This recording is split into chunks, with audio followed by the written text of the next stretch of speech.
ఆచార్య శ్రీ బ్రహ్మపదం.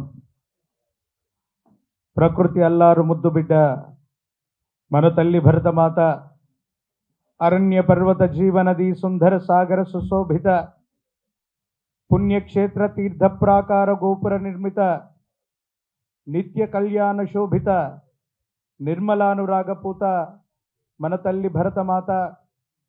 ఇది వేదపుడమి, కర్మభూమి, ఎందరో మహనీయులు నడియాడినటువంటి పవిత్రమైనటువంటి ధరిత్రి ఈ భారతావని.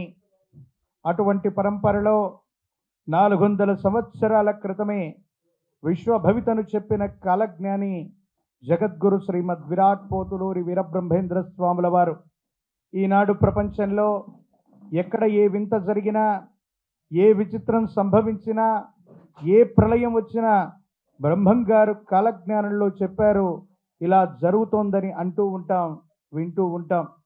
అటువంటి మహోన్నతమైనటువంటి అవతార పురుషులు జగద్గురు వీరబ్రహ్మేంద్ర స్వాముల వారి యొక్క ఉపాసన ఫలితంగా నా జన్మ చరిత అర్థమైంది. ఈనాడు మహోన్నతమైనటువంటి సుదినం మాన్యశ్రీ ప్రతాని రామకృష్ణ గౌడ్ గారితో మాకెంతో ఆత్మీయమైనటువంటి సమ్మేళనం ఉంది. వారి ద్వారా, అంటే వారికి తెలియనటువంటిది, ప్రపంచానికి మహోపకారమైనటువంటి 2 ప్రధానమైనటువంటి విషయాలు జరిగాయి. గత 4 సంవత్సరాల క్రితం కరోనా రాకమునుపు ఒక విశేషవంతమైనటువంటి బ్రహ్మయజ్ఞాన్ని చేపట్టాం మేము. 2020వ సంవత్సరం అనుకుంటా, అది ఫిబ్రవరి మాసం. 2019 డిసెంబర్ నుంచే ప్రపంచ దేశాలన్నింటిలో ఈ కోవిడ్ మహమ్మారి యొక్క తీవ్రమైనటువంటి భీభత్సం వచ్చినటువంటి పరిస్థితుల్లో కరోనా రాబోతుంది అన్నటువంటి ముందస్తు సంకేతంగా ఒక మహోన్నతమైనటువంటి బ్రహ్మయజ్ఞం చేసినప్పుడు ఆత్మీయులు శ్రీ ప్రతాని రామకృష్ణ గౌడ్ గారు, మరో ఆత్మీయులైనటువంటి శ్రీ ఏ గురురాజ్ గారు, వీరిద్దరు కలిసి ఆ మహోన్నతమైనటువంటి బ్రహ్మయజ్ఞానికి వచ్చారు. అటు పిమ్మట ఒక ఇంటర్వ్యూ కావాలి గురువు గారు, మీరు ఒక ఇంటర్వ్యూ చేద్దాం, మీరు ఒకసారి మా టిఎఫ్సిసి ఛానల్కి రండి అన్నారు.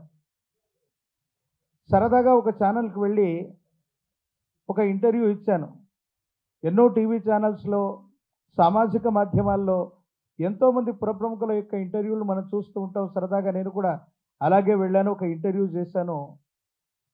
ఆ ఇంటర్వ్యూ యొక్క ఇంపాక్ట్ ఏ విధంగా ఉంటుంది, దానికి సంబంధించినటువంటి ఇది ఏం జరిగింది అనేటువంటి విషయాన్ని చూస్తే, ఇదే తెలంగాణ రాష్ట్రంలో ఉమ్మడి నిజామాబాద్ జిల్లాలో బాన్స్వాడ అనేటువంటి ఒక పట్టణం ఉంది.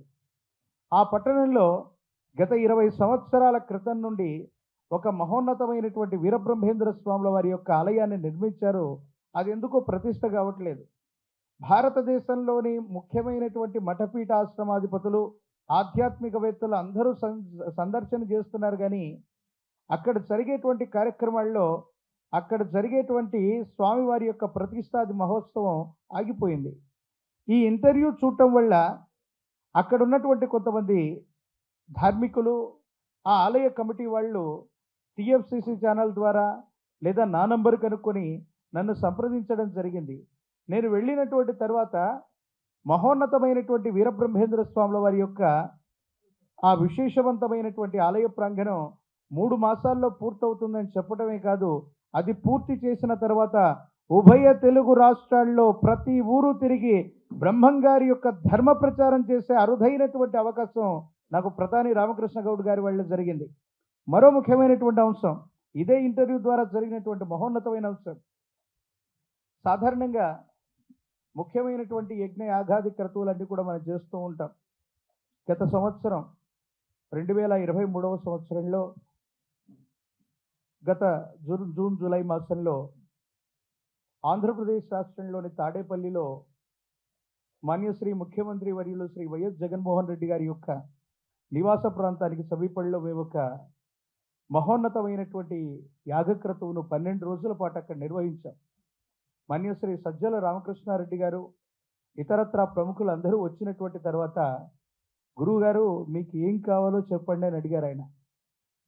నాకు చాలా గొప్ప ఆలోచన ఉందండి, చాలా గొప్ప విశేషవంతమైనటువంటి క్రతువు ఒకటి చేయాలని ఉంది, దానికి మీ సహాయ సహకారాలు కావాలన్నాడు. ఏమిటన్నారు?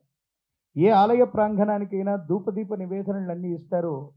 కానీ బ్రహ్మం గారి యొక్క ఆలయ ప్రాంగణానికి ధూపదీప నివేదనలు ఏవి ఇవ్వట్లేదంటే, మధ్యాహ్నం 2:30కు సజ్జల రామకృష్ణారెడ్డి గారు మాట్లాడటం, 5:30కి మాన్యశ్రీ ముఖ్యమంత్రి వర్యులు వైఎస్ జగన్మోహన్ రెడ్డి గారు జీవో ఇవ్వటం జరిగిపోయాయి. ఈనాడు ఆంధ్రప్రదేశ్లో ఉన్నటువంటి ప్రతి వీరబ్రహ్మేంద్ర స్వామి వారి యొక్క ఆలయ ప్రాంగణానికి కూడా ధూపదీపే నివేదనలు అందుతున్నాయి, అక్కడ పూజాది క్రతువులు జరుగుతున్నాయంటే దీనంతట వెనుకున్నటువంటిది ఏంటంటే, ఎందుకు ఈ విషయాన్ని చెప్తున్నానంటే, మనిషికి కొన్ని ఆలోచనలు వస్తాయి. మనం ఏదో చేయాలనుకుంటాం, దాన్ని సంకల్పం అంటారు. మనం ఎంత బలంగా సంకల్పిస్తే అంత గొప్ప ఫలితాలు ఉంటాయి. అందుకే యద్భావం తద్భవతి.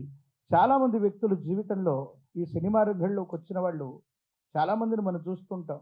పెద్దలు ఒక మాట అంటుంటారు, ఆరంభింపరు నీచ మానవుల్ విఘ్నాయాస సంత్రస్తులై, ఆరంభించి పరిత్యజింతురు విఘ్నాయత్తులై మధ్యముల్, ధీరుల్ విఘ్ను నిహన్యమానులగుచున్ నృత్యున్నోత్సాహులై ప్రారబ్ధార్థములుచ్చగింపరు సుమి ప్రజ్ఞానిధుల్ గావునన్. కొంతమంది ఈ తెలుగు సినీ కళామ తల్లి యొక్క ఆశస్సుల కోసం ఉభయ తెలుగు రాష్ట్రాల్లో ఉన్నటువంటి మీరందరూ కూడా ఇక్కడ ఆర్టిస్ట్ అవుదామని, లేకపోతే ఇంకేదో క్యారెక్టర్ చేద్దామని సుదూరమైనటువంటి ప్రాంతాల నుండి ఇక్కడికి వస్తారు.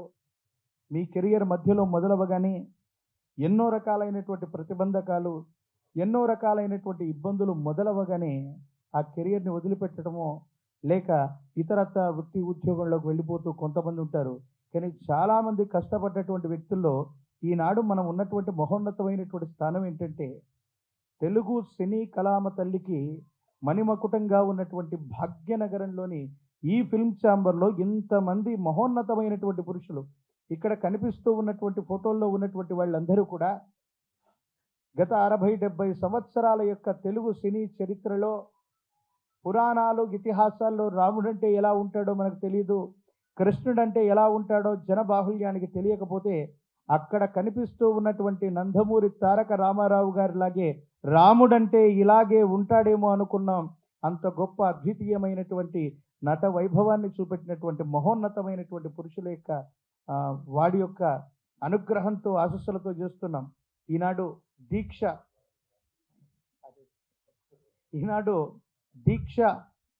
అనేటువంటి మూవీ టైటిల్ పెట్టగానే నాకు అనిపించింది, దీక్ష అనగానే దానికి చాలా రకాలైనటువంటి పర్యాయ పదాలు ఉంటాయి. మరో ముఖ్యమైనటువంటి అంశం ఏంటంటే, ఇప్పుడే ప్రధాని రామకృష్ణ గౌడ్ గారు చెప్తున్నటువంటి మాట, దీక్ష అన్నటువంటి ఈ సినిమా గతంలో నందమూరి తారక రామారావు గారు కూడా చేసినటువంటి మహోన్నతమైనటువంటి సినిమా.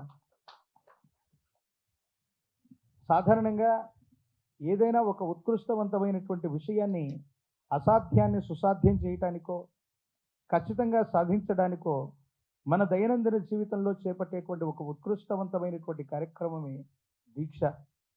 మాన్యులు ప్రధాని రామకృష్ణ గౌడ్ గారితో మాకు పరిచయం ఉంది. ఎందుకంటే ఎంతోమంది సింగర్లని, ఎంతోమంది యాంకర్స్ని, ఎంతోమంది నటీనటుల్ని, ప్రత్యేకించి మా ఆత్మీయులు గుర్రాజు గారి ద్వారా వారి పరిచయం. వీరిద్దరూ దైనందిన జీవితంలో ఎంతోమందికి ఆత్మీయంగా వీళ్ళతో మాకున్నటువంటి అనుబంధం ఏంటంటే, కొత్త నటీనటుల